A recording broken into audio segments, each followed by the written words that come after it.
Pada episode sebelumnya, Ziruoyan telah mengalahkan negara barbar, kembali dari perbatasan utara menuju dinasti Yan Agung, dan tidak sengaja bertemu dengan Xiao Tian di kota Qingyan. Bagi yang bingung dengan ceritanya, buat yang baru nonton, silahkan tonton episode sebelumnya, langsung saja kita bahas episode kali ini.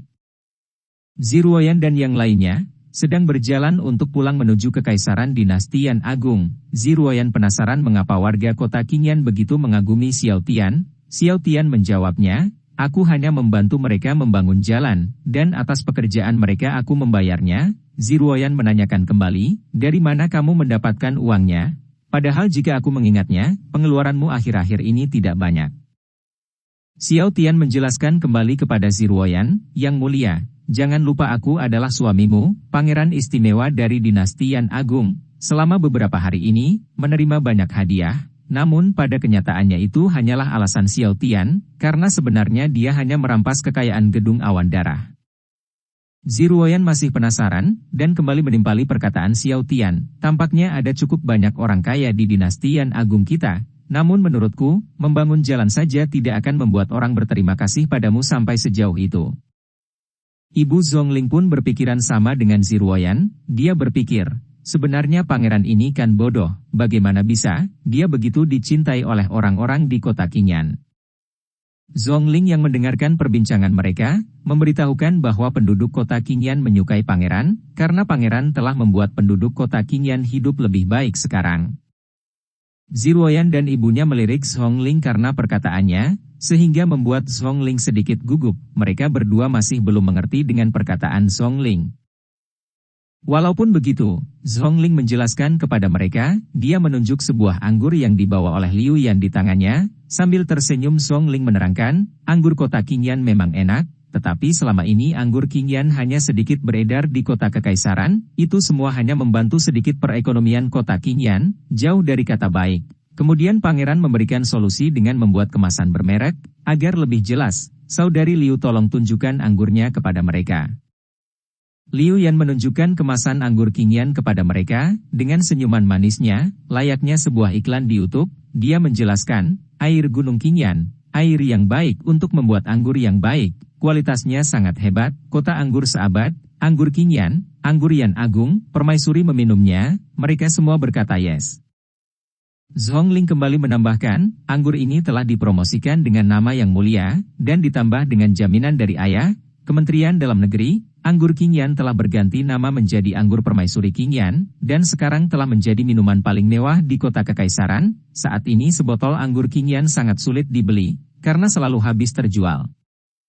Xiao Tian merasa dirinya harus menjelaskan tentang anggur ini. Dia berkata kepada Ziruoyan, "Yang mulia, aku tidak punya pilihan selain menggunakan nama Anda, untuk menggunakannya pada anggur Qingyan ini, soalnya aku hanyalah orang yang tidak berguna tanpa kekuatan." Dari perkataan Xiao Tian, Zhongling dan Liu Yan mencibirnya dalam hati, pangeran memang orang yang tidak berguna. Pak Tuarawa racun saja ketakutan dengan pangeran, bahkan pangeran dapat merobohkan 3 gunung sekaligus hanya menggunakan 1 pukulan. Pangeran benar-benar tidak berguna. Karena Xiao Tian berkata dirinya hanyalah orang yang tidak berguna, Ziruoyan terlihat tidak setuju dengan itu. Dia menimpali bahwa, "Kamu adalah suamiku, Pangeran Yan. Tidak boleh ada orang yang menilaimu bahwa kamu adalah orang tidak berguna. Mulai sekarang, jika ada seseorang yang menggertakmu sedikit saja, aku akan membunuhnya dengan pedangku." Jelas saja mendengar kata-kata dari istrinya, Xiao Tian sangat bahagia. Dia merasa istrinya menggodanya terus-menerus. Inilah rasanya menjadi suami beras lunak. BTW suami beras lunak itu artinya suami yang dinafkahi oleh istri. Xiao Tian berterima kasih dengan memberikan sebuah puisi kepada Ziruoyan, "Nyonya yang mulia, terima kasih telah menenggelamkan ikan dan menjatuhkan angsa, menutup bulan dan mempermalukan bunga, menuangkan pedesaan dan kota, yang tidak tertandingi di dunia." Ziruoyan menatap wajah Xiao Tian, dan menjawab, "Sebenarnya, aku tidak pernah menyukai seni berbicara yang semacam ini." Padahal sebenarnya Ziruoyan menyukainya, terlihat jelas dia tersenyum di balik cadarnya kepada Xiao Tian. Karena Xiao Tian berpuisi kepada Ziruoyan, membuat Ibu Zhongling menegur Xiao Tian. Dia berkata, "Pangeran, dari sejak kecil permaisuri diajari harus bersikap kuat dan tegas, tidak ada gunanya bersikap kekanak-kanakan, seperti berpuisi, apakah kau paham?" Sambil berjalan, Xiao Tian di belakang memandangi punggung Ziruoyan, dan memikirkan sesuatu. Dia menyadari senyuman Ziruoyan, dan bergumam dalam hatinya, apanya yang tidak berguna pada sikap kekanak-kanakan, ini istri permaisuriku yang tsundere. Dia tidak mengatakan apa-apa, tapi dalam hatinya dia menyukainya. Xiao Tian menoleh ke arah Zhongling, dan menanyakan apakah ibunya mengetahuinya. Zhongling yang tidak mengerti apa yang dibicarakan Xiao Tian, hanya bengong penuh tanda tanya di kepalanya, tanpa bisa menjawab pertanyaan itu. Karena dalam perjalanan ke istana melewati rumah kediaman Zhong, ibu Zhongling menawarkan kepada Ziruoyan dan yang lainnya, untuk mampir makan malam di rumahnya. Ziruoyan pun menerima tawaran itu dengan senang. Dia merasa merindukan masakan dari ayah Zhongling, dikarenakan masakannya yang luar biasa. Kini mereka pun telah sampai di depan kediaman keluarga Zhong. Xiao Tian merasakan aura kekuatan istrinya berbeda pada saat dia pertama kali bertemu. Dia merasakan kekuatan istrinya meningkat. Xiao Tian pun menanyakan kepada sistem, Wang Cai, berada di ranah apa kekuatan istriku sekarang? Aku tidak begitu yakin, tapi mungkin saja aku salah. Sistem Wang Cai menjawab, Master yang terhormat, Permaisuri Ziruoyan sekarang berada di lapisan pertama dari ranah Sanctified tahap 9, mendengarnya membuat Xiao Tian begitu bangga terhadap istrinya. Istriku memang luar biasa, dia menyelesaikan perang di Xianjiang Utara, tidak hanya itu, tapi dia juga meningkatkan kultivasinya secara bersamaan. Di depan rumah kediaman Zhong, aroma makanan berhembus keluar dari dalam rumah, aromanya terasa begitu sedap dan menggugahkan selera makan. Ibu Zhongling yang mencium aroma itu, merasa senang karenanya dia menuturkan, bukankah ini kebetulan, suamiku saat ini sedang memasak makanan yang enak, sepertinya dia merasakan bahwa hari ini aku akan pulang. Zhongling melihat ibunya begitu senang, karena salah paham merasa ayahnya memasakkan makanan spesial untuk ibunya, dia hanya tertunduk dan berkata dalam hati, untuk sekarang, lebih baik ibu beranggapan seperti itu saja, jika dia tahu untuk siapa ayah memasak, mungkin dia akan marah. Di dalam rumah, ayah Zhongling menyadari ada beberapa orang di depan rumahnya, dan mencoba melihat siapa yang datang. Namun, dari sekian banyak orang yang berada di depan rumahnya, ayah Zhongling hanya menyapa kepada Xiao Tian, dan tidak peduli dengan orang-orang yang berada di sampingnya, seolah-olah sudah sangat dekat dengan Xiao Tian. Saudara Xiao, kamu beruntung hari ini, aku memasak ikan giok putih ekor emas, dan beberapa lauk favoritmu. Pasangkan ini dengan anggur permaisuri kinyanmu, jangan sampai mabuk, ucap ayah Zhongling sambil tertawa. Ibu Zhongling, yang merasa dirinya tidak diperhatikan, menatapi suaminya dengan aura kebencian di matanya, dan berpikir, ini benar-benar sudah sangat keterlaluan, mengapa semua orang di keluargaku menyukai pangeran tidak berguna ini. Setelah beberapa saat, ayah Zhongling ternyata menyadari keberadaan Ziruoyan di sana. Dia menyapa Ziruoyan dan memberi hormat. Namun Ziruoyan mengatakan kepada ayah Zhongling, agar dia memperlakukannya seperti biasa saja, sama seperti ketika saat Ziruoyan masih kecil, yang hanya gadis kecil datang untuk makan ke kediaman Zhong. Ayah Zhongling merasa tidak enak akan hal itu. Ayah Zhongling pun pergi ke dapur untuk menyiapkan beberapa alat makan, dan meminta mereka untuk duduk terlebih dahulu. Ibu Zhongling bertanya-tanya apakah yang terjadi dalam beberapa hari ini. Ketika dia dan Ziruoyan pergi, Xiao Tian dan Liu Yan hanya tersenyum, dan tidak bercerita apa-apa.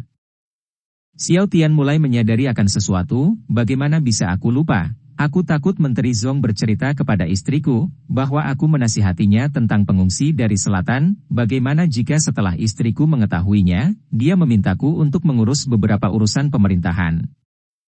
Setelah itu hidangan sudah siap, mereka duduk di kursi makan. Ibu Zhongling sedikit curiga memperhatikan makanan yang begitu spesial dan apik, tetapi ayah Zhongling hanya tersenyum di sana. Saat itu juga Ziruoyan memperhatikan anggur yang berada di gelasnya, apakah ini anggur kinyan?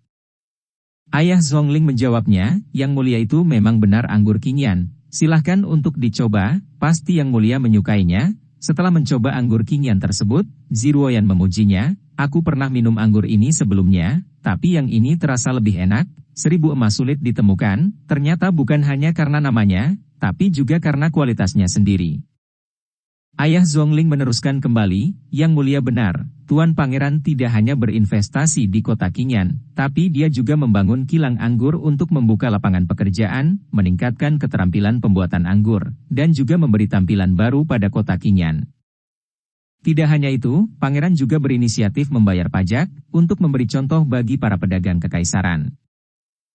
Xiao Tian merasa kesal, karena ayah Zhongling terus-menerus menceritakan tentang dirinya, yang sudah banyak membantu kekaisaran. Dia mengumpat kesal dalam hati, seseorang tolong hentikan Menteri Song, aku hanya ingin hidup santai dan bahagia. Sedangkan ayah Zhongling, merasa bangga akan dirinya sendiri, yang telah menunjukkan semua kebaikan Xiao Tian kepada si Ruoyan. Dia merasa dirinya telah berbuat benar supaya Xiao Tian senang kepadanya, tetapi karena dia merasa belum cukup memuji Xiao Tian, dia berniat untuk melanjutkan pujiannya. Mendengar ayah Zhongling yang masih akan melanjutkan ceritanya kepada si Ruoyan, Xiao Tian meliriknya dengan raut kesal di wajahnya. Dia berkata dalam hati, apakah orang tua ini masih akan melanjutkan perkataan omong kosongnya? Benar saja ayah Zhongling masih melanjutkan perkataannya kepada si Ruoyan. Dia berkata, mengenai pengungsi di Xianjiang Selatan, sang pangeran memberikan saran dan mendanai mereka secara pribadi. Besar dananya seperti yang diharapkan dari seorang pangeran, yang tidak layak disebut di sini. Mendengar hal itu, Zi Ruoyan melirik Xiao Tian dengan senyuman, sedangkan Xiao Tian hanya tertunduk malu dan tertawa. Dengan senyum manis, ayah Zhongling memberikan sebuah isyarat jempol kepada Xiao Tian. Dalam hatinya berkata, Tuanku Pangeran, aku hanya bisa membantumu sampai di sini. Namun ekspresi Xiao Tian menjadi batu, dan kesal karena perkataan ayah Zhongling yang terlalu mengekspos dirinya. Zi Ruoyan meminum anggur di gelasnya, dan berkomentar kepada Xiao Tian, bahwa sebenarnya Xiao Tian memiliki bakat dan pemikiran yang baik, tetapi mengapa dia menganggap dirinya sendiri sebagai orang yang tidak berguna. Xiao Tian kebingungan dengan apa yang harus dikatakannya, karena dia hanya ingin hidup bermalas-malasan. Dia membayangkan, jika dia terlihat berbakat di suatu bidang, maka di masa depan dia akan dipaksa untuk bekerja menafkahi istrinya, dan kehidupan yang dia impikan akan berakhir, mungkin hari-harinya akan dipenuhi tangisan kehidupan. Di sana Xiao Tian sangat kesal kepada ayah Zhongling. Dia mencibir ayah Zhongling adalah seorang penjilat yang banyak omong, menurutnya ini sangat menarik. Zi Ruoyan memuji kepada Xiao Tian bahwa dia tidak menyangka suaminya tahu cara membuat anggur, lalu dia menuangkan anggurnya kepada Xiao Tian. Xiao Tian mengelaknya, dia menerangkan bahwa dirinya hanya sedikit mengerti tentang makanan dan minuman, dan dia hanya lebih baik dalam hal bersenang-senang. Karena sikap Xiao Tian yang terlihat tidak begitu senang, setelah dipuji oleh ayah Zhongling, Zi Ruoyan memberitahukan kepada Xiao Tian, suamiku, sebenarnya tidak banyak orang yang bisa dipuji oleh Paman Song. Kenapa kamu cemberut terus? Kalau tidak salah kamu hanya ingin hidup santai, makan minum, dan bersenang-senang. Apakah kamu takut aku akan mempekerjakanmu sebagai pejabat dan bekerja keras? Pertanyaan Zi Ruoyan membuat Xiao Tian kebingungan menjawabnya. Tetapi Zi Ruoyan kembali menjelaskan, suamiku jangan khawatir. Aku telah berjanji kepadamu, bahwa aku akan membiarkanmu hidup dalam kemakmuran, kekayaan, makanan minuman yang tidak kurang, dan menjadi pangeran yang menganggur, karena saat aku memanggilmu dengan jimat, aku berhutang kepadamu, jadi aku tidak ingin kamu melakukan apapun, aku hanya ingin kamu bahagia di sini. Xiao Tian tertunduk malu mendengar perkataan Zi Ruoyan. Dia berkata dalam hatinya, wahai istriku, tolong berhenti untuk menggodaku. Zi Ruoyan kembali menambahkan, jika ada yang bergosip dan menyebutmu tidak berguna, aku tidak keberatan menjadi tiran, dan memenggal beberapa orang, untuk menakut-nakuti setan dan monster di pengadilan. Xiao Tian sangat bahagia akan hal ini, dia membayangkan dirinya sangat dimanjakan oleh istrinya, inikah rasanya dirawat oleh seorang permaisuri. Zi Ruoyan mengubah topik pembicaraannya, dia bertanya kepada Liu Yan, omong-omong tentang Pak Tua Rawa Racun, dari Six Evils Aula Jiwa Hitam, meninggal di pintu masuk kota Qingyan, apakah kamu di sana, bisakah kamu ceritakan kejadiannya secara detail? Sebelum Liu Yan memberikan jawaban, Ibu Zhongling terlihat sangat antusias tentang Pak Tua Rawa Racun, dia juga bertanya kepada Liu Yan dengan sangat penasaran, apakah Pak Tua Rawa Racun dikalahkan dengan satu pukulan? Apakah orang yang mengalahkan Pak Tua itu juga meninggalkan sebuah batu nama di sana? Dalam hati Liu Yan, yang melihat sikap Ibu Zhongling seperti itu, mencibir Jenderal Zhong sangat berlebihan. Liu Yan mulai menjelaskannya, itu benar, dia meninggalkan sebuah nama di sana, yang bertuliskan Hades. Selain itu, dia juga yang menghancurkan markas Gedung Awan Darah dan Paviliun Tianji sudah memastikan bahwa Yunjun, pemimpin Gedung Awan Darah telah mati. Ziruoyan masih ragu akan apa yang dikatakan oleh Liu Yan, dia memastikan kembali apakah Liu Yan berkata dengan serius. Dengan aura serius yang terpancar di wajah Liu Yan, dia menegaskan kepada Ziruoyan, Yang Mulia, Anda tahu dengan sangat baik, tentang kemarahanku terhadap Gedung Awan Darah. Aku telah memastikan kebenarannya, dan aku tidak ingin membuat kesalahan. Sepertinya Ziruoyan dan Ibu Zhongling senang mendengar fakta ini, dia berkata, jika aku ada kesempatan bertemu dengan senior Hades ini, aku harus berterima kasih kepadanya secara pribadi, tindakan kebenarannya yang mengatasnamakan surga, memecahkan masalah serius di dinasti Yan Agung. Ayah Zhongling pun angkat bicara, meskipun aku tidak tahu apakah senior Hades adalah musuh atau teman, tetapi karenanya, dinasti Yan Agung menjadi selamat dari kerugian besar. Aula Jiwa Hitam dan Gedung Awan Darah telah menindas dinasti Yan Agung selama bertahun-tahun, setelah senior Hades mengambil sebuah tindakan, setidaknya di mata orang luar, senior Hades dan dinasti Yan Agung memiliki hubungan yang erat. Zhongling dan Liu Yan membenarkan pernyataan ayahnya, mereka berkata, benar sekali, dengan adanya senior Hades, paling tidak mereka yang mengincar dinasti Yan Agung akan patah semangat. Setelah mengatakan itu, Zhongling dan Liu Yan melihat Ziruoyan yang sangat perhatian kepada pangeran, mereka berdua berpikir, kalau Yang Mulia benar-benar memanjakan sang pangeran. Perbincangan mereka pun masih berlanjut. Ayah Zhongling bertanya kepada Ziruoyan, Yang Mulia saat ini telah kembali, apakah Anda akan menghadiri rapat dewan besok lusa? Ziruoyan pun menjawabnya bahwa dia akan ikut dalam rapat dewan tersebut. Ayah Zhongling meneruskan, kalau begitu, Yang Mulia harus melindungi pangeran. Xiao Tian yang sedang makan tidak mengerti dengan maksud ayah Zhongling, namun ayah Zhongling menjelaskannya, bagaimanapun, perang di Xianjiang Utara telah selesai, dan Yang Mulia sudah tidak punya alasan untuk menundanya lagi. Menurut aturan, Yang Mulia harus memperkenalkan pangeran dengan para menteri di istana besok lusa. Dengan mulut penuh dengan makanan, Xiao Tian masih belum paham, dan bertanya apa maksudnya bertemu dengan para menteri di istana. Ayah Zhongling menjelaskan secara detail, menurut aturan dinasti Yan Agung, ketika Yang Mulia menikah, dia harus bertemu dengan para pejabat bersama dengan pangeran, dalam istilah awam itu adalah melihat keluarga. Xiao Tian menanyakan kepada Ziruoyan, apakah ada masalah ketika aku sebagai pangeran dipertemukan dengan para pejabat itu? Sepertinya masalah ini cukup serius ditanggapi oleh ayah Zhongling. Dia menanyakan kepada Ziruoyan, mengapa pangeran belum diberitahu tentang masalah ini. Ziruoyan bergegas memegang tangan Xiao Tian, dia berkata dengan serius, suamiku, aku akan menjelaskannya sekarang, mengapa aku menikahimu. Sebenarnya aku tidak hanya menggunakanmu sebagai tameng, aku harap apa yang aku katakan selanjutnya, tidak membuatmu terkejut. Xiao Tian pun mengerti dan meminta untuk dijelaskan kembali. Sebenarnya masalah ini, dimulai dengan Perdana Menteri Liu Aotian. Perdana Menteri dinasti Yan Agung bernama Liu Aotian, berada di posisi ini ketika ayah kaisar hilang, dia juga adalah ayah dan guruku. Xiao Tian memikirkan orang yang bernama Liu Aotian, apakah nama ini begitu serius? Ziruoyan kembali menjelaskan, pada tahun pertama hilangnya ayah kaisar, kakak tertua naik tahta, dan negara barbar mulai pergi ke selatan, dia turun tangan dalam peperangan tersebut dan gugur di medan perang di utara. Kemudian setelah itu, kakak kedua yang naik tahta menggantikan kakak pertama, namun terjadi lagi perang di perbatasan selatan dengan Aula Jiwa Hitam, pada saat itu juga kakak kedua pergi untuk menaklukkan Aula Jiwa Hitam di selatan, dan gugur karena dia diracun.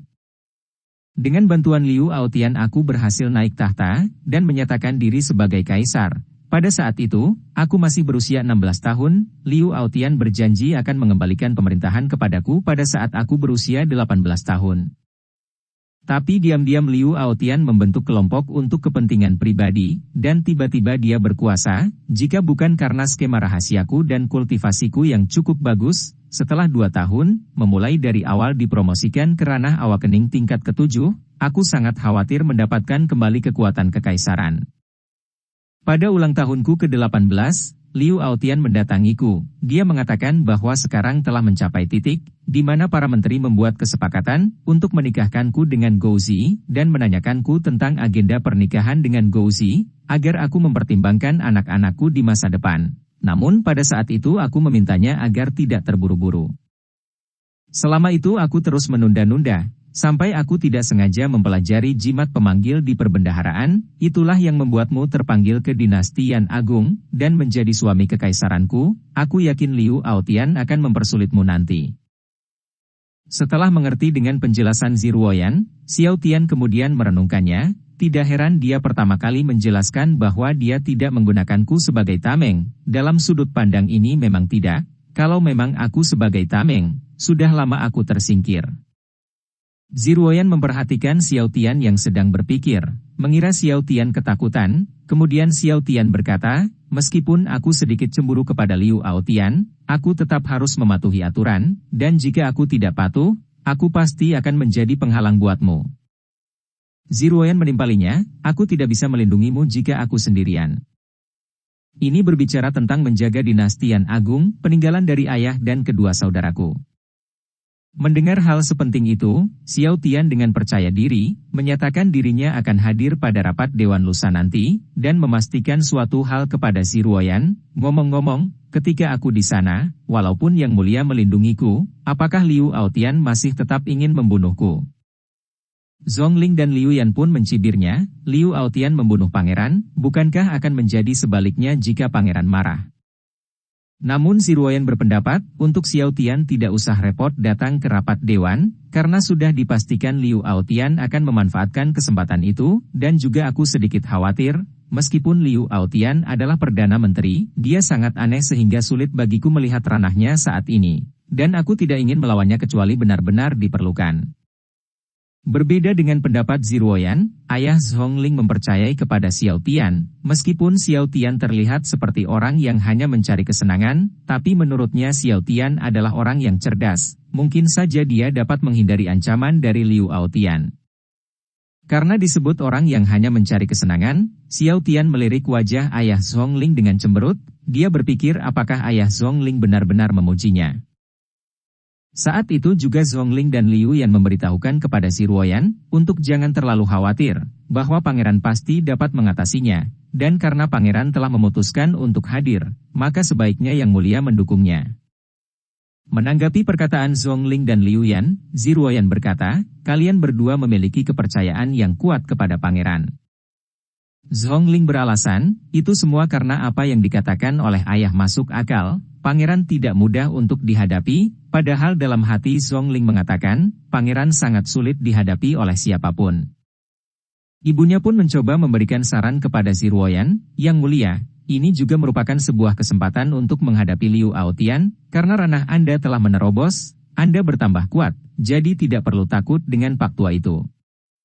Ziruoyan yang masih ragu, jika nanti bisa saja terjadi hal yang tidak diduga pada rapat dewan tersebut, menatap Xiao Tian dengan cemas.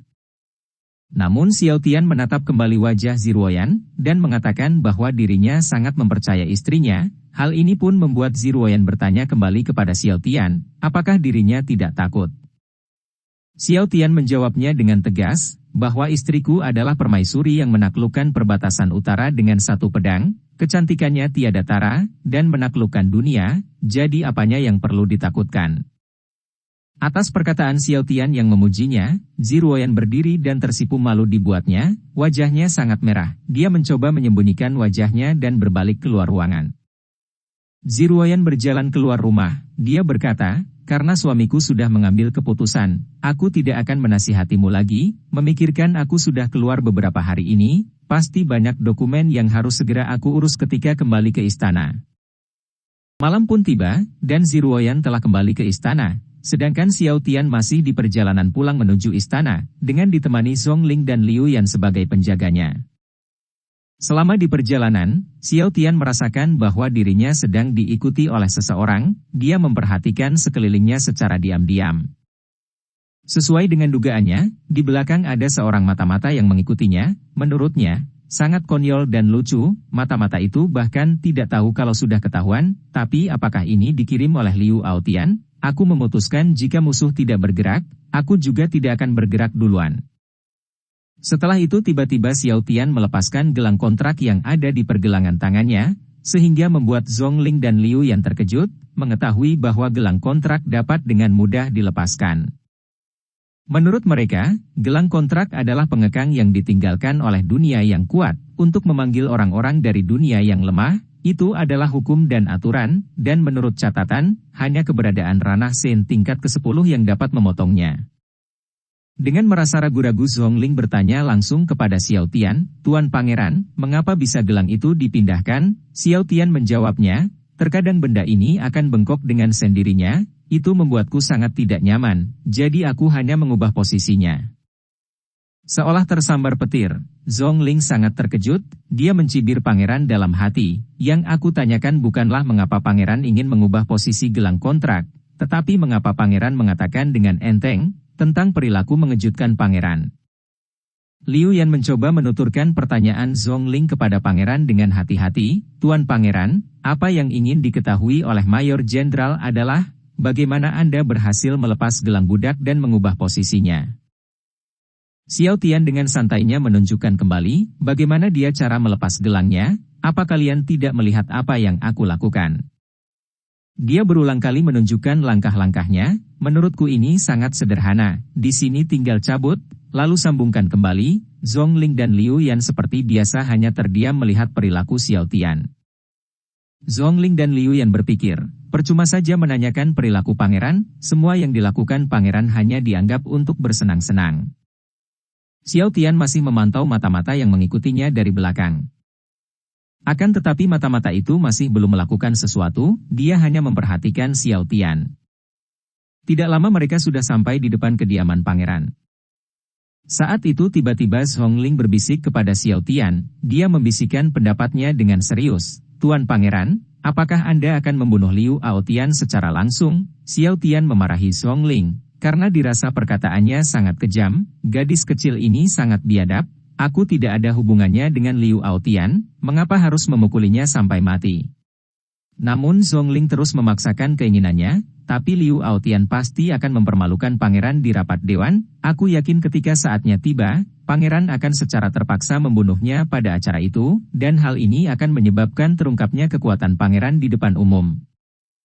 Zhongling kembali menyarankan kepada pangeran, "Ngomong-ngomong pangeran sangat kuat, mengapa pangeran tidak menyerang kediaman Liu Aotian saat malam hari? Menurutku itu sangat bagus."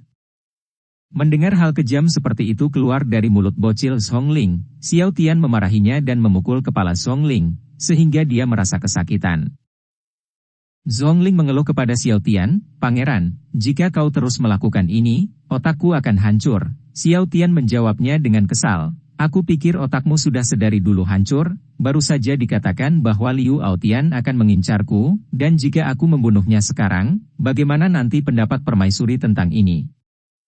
Tapi Zhongling terlihat sedikit ngambek kepada Xiao Tian, karena selalu diperlakukan kasar olehnya, dia meminta agar tegur saja jika aku salah, dan tidak usah memukul kepalaku. Liu Yan memperhatikan sikap Zhongling yang imut dan manja, berpikir bahwa Zhongling memang sudah benar-benar berubah. Dulu Zhongling sangat angkuh dan sombong, tapi sekarang dia benar-benar menjadi penurut oleh pangeran. Xiao Tian pun menjelaskan kepada Zhongling, kenapa dia selalu memukulnya, itu karena kalau bicara dengan baik, anak nakal tidak akan mendengarkan. Setelah mereka memasuki kediaman pangeran, Xiao Tian duduk di kursinya, dan memerintahkan sistem, "Wang Cai beri aku tontonan film blockbuster, dan beri efek khusus pada filmnya." Sistem pun menjalankan perintahnya. Xiao Tian yang sambil menonton film, menyuruh Zhongling dan Liu Yan, untuk berlatih selama 1 jam seperti biasa yang dilakukan selama ini, mereka pun siap untuk melakukan latihan rutinnya. Xiao Tian pun menerangkan bahwa, "Ruang di sekitarmu telah ditekan olehku, jadi mulailah berlatih sesuai dengan metode yang aku ajarkan kepada kalian." Ini adalah teknik pelatihan tubuh yang dibuat khusus oleh Xiao Tian untuk mereka, BTW menurut Mimin itu hanya seperti berjoget TikTok biasa. Akhirnya setelah 1 jam berlalu, Zhongling dan Liu Yan pergi untuk pulang, dan Xiao Tian bersiap untuk melakukan pelatihannya sendiri. Karena mereka membantu merahasiakan kemampuan Xiao Tian memberikan imbalan kepada mereka, dengan pelatihan 1 jam. Tidak lama setelah itu, Xiao Tian melihat Ziruoyan menghampirinya, dia bertanya-tanya, padahal sudah sangat larut, mengapa istriku datang ke sini dengan sangat meriah. Xiao Tian pun menghampiri istrinya yang berada di depan rumah. Ziruoyan di sana berpenampilan sangat cantik dan anggun, dengan dikelilingi para dayang wanita cantik, dia terlihat begitu mempesona di bawah sinar bulan di malam itu. Ziruoyan mulai menyapa kepada Xiao Tian, "Pangeran, apa yang kamu lakukan hanya berdiri di sana, ikuti aku ke istana dan pergi tidur." Ziruoyan terlihat cantik, bibir yang merah, mata yang biru seperti bintang. Setelah itu mereka berdua memasuki kamar mereka, Ziruoyan memerintahkan para dayang untuk segera kembali, Xiao Tian berpikir apakah ini tidak terlalu mewah untuk dirinya. Ziruoyan melewati tempat latihan, dia melihat ada genangan air di lantai, dan menyadari itu adalah keringat. Dia berkata kepada Xiao Tian, orang lain berpikir bahwa kamu hanya mengetahui bagaimana bersenang-senang, tetapi mereka tidak mengetahui bahwa kamu selalu bekerja keras diam-diam, apakah kamu sudah menemukan cara agar bisa berkultivasi? Xiao Tian menjawabnya, aku masih belum menemukan cara untuk berlatih, aku hanya bergerak santai, dan meregangkan otot saja. Ziruoyan memberikan sarannya, luangkan waktumu untuk istirahat, jangan terburu-buru melakukan latihan, aku selalu di sini. Mendengar perhatian dari istrinya, Xiao Tian sangat bahagia, istriku sangat baik dan perhatian, dia selalu bisa menggodaku, bahkan dia sangat terlihat menggairahkan. Setelah itu mereka masuk kamar, terlihat Ziruoyan yang berbaring di kasur sambil membaca sebuah buku yang sangat tebal. Matanya melirik ke arah Xiao Tian, dan memperhatikannya. Dia bertanya, "Pangeran, apa yang kamu lakukan bengong saja, bukankah kamu mau istirahat?" Xiao Tian hanya berdiri tanpa bisa menatap istrinya. Lalu dia bersiap akan tidur, dan melepaskan baju di tubuhnya. Xiao Tian sangat terlihat gugup, dia mulai membaringkan badannya di kasur, dan tatapannya begitu tegang, Ziruoyan pun hanya memandanginya dengan senyuman, menurutnya pangeran sangat menarik. Lilin pun dimatikan karena sudah waktunya tidur. Ziruoyan membuka pembicaraan kepada Xiao Tian, "Pangeran, jangan terlalu formal, mulai sekarang aku akan sering menginap di kamarmu, karena untuk menghilangkan keraguan orang-orang, dan juga kau jangan tegang seperti itu, seolah-olah aku akan memakanmu." Dengan wajah yang malu-malu, Xiao Tian menjelaskan dia gugup karena ini kedua kalinya dia tidur dengan seorang gadis. Mendengar bahwa Xiao Tian sudah 2 kali tidur bersama wanita, Ziruoyan mengerutkan keningnya, dan bertanya, jika ini yang kedua kali, memangnya dengan siapa yang pertama kali? Xiao Tian pun memberikan penjelasan dengan tegas, untuk yang pertama kali juga dengan yang mulia, sebelum pergi ke perbatasan utara. Ziruoyan terlihat sedikit senang mendengarnya, dia berkata, sungguh ribut sekali kamu menjelaskannya, kali pertama dan keduaku juga padamu. Xiao Tian dalam hatinya mencibir, sebenarnya kau yang mulai membuat keributan, pembicaraan ini sedikit aneh, dan mudah disalahpahami. Mereka terlihat mulai rileks, dan mulai berbincang santai. Ziruoyan penasaran bertanya kepada Xiao Tian, aku ingin tahu mengapa kamu bersedia pergi ke rapat dewan, dan bertemu dengan para menteri. Sebenarnya jika kamu tidak mau, aku tidak akan memaksamu. Xiao Tian hanya menjawab dengan kata kesepian. Sebelum aku dipanggil ke dunia ini, aku selalu sendirian, aku tidak tahu harus menjelaskannya mulai dari mana. Tetapi makna sebenarnya yang dimaksud Xiao Tian adalah, dia selalu sendirian melakukan tugasnya di dunia sebelumnya, karena dia terlalu kuat, jadi tidak ada rekan yang bisa selaras dengannya, dan sekarang ketika aku dipanggil ke dunia ini, aku adalah satu-satunya orang dari bumi, jadi aku sekarang kesepian level 2. Ziruoyan yang terus menatap wajah Xiao Tian, dia memikirkan kata sendirian, menurutnya Xiao Tian sama dengan dirinya, karena semua keluarganya telah meninggal. Lalu tiba-tiba Xiao Tian berbalik menatap wajah Ziruoyan dengan tatapan yang hangat, dia memberitahukan, meski tidak bisa dijelaskan, kita menjadi suami istri, mungkin itu tidak layak disebut, tapi dalam arti tertentu, sekarang aku punya keluarga di sisiku, yaitu kamu. Aku pikir setidaknya kita tidak lagi sendirian, meskipun aku tidak dapat membantumu, aku akan selalu menemanimu menghadapi dunia. Karena sekarang mereka mulai merasa dekat satu sama lain, Ziruoyan ingin lebih saling mengenal, dia mengucapkan, halo namaku Ziruoyan, Xiao Tian pun memperkenalkan dirinya kembali, halo namaku Xiao Tian. Dan episode pun bersambung. Silahkan tunggu episode selanjutnya. Terima kasih sudah menonton, tolong bantu subscribe, like dan share.